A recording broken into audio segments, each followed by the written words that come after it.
report shows the Trump administration's One Big Beautiful Bill will cost Nebraska more than $200 million over the next 2 years.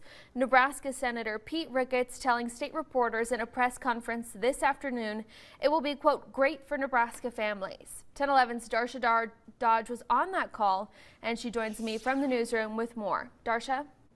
Well, Madison, that report from the Department of Revenue projects losses in both corporate and individual tax revenue, totaling roughly $216 million within the remaining 2 years of the current state budget.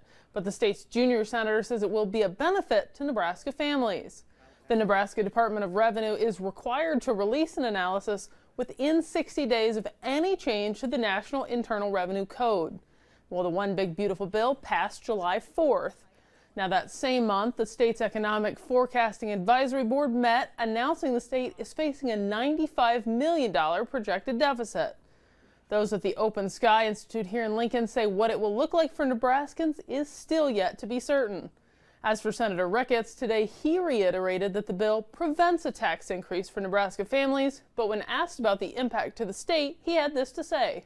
I haven't had anybody from the state say, hey, we'd rather see a tax increase on Nebraskans.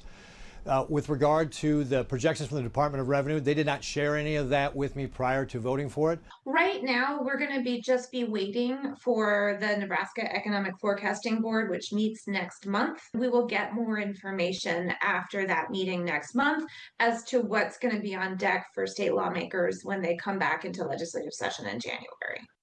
Senator Ricketts added the legislation is about more than just avoiding tax increases, but that it's historic investment for border security, agriculture, and Social Security.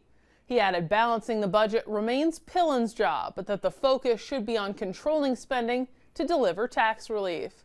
That bill also provides significant deductions for credits for businesses and corporations, which could cost Nebraska $140 million in lost tax revenue through the current budget cycle. We'll just have to wait and see how the legislature reconciles and finds those additional funds. Madison?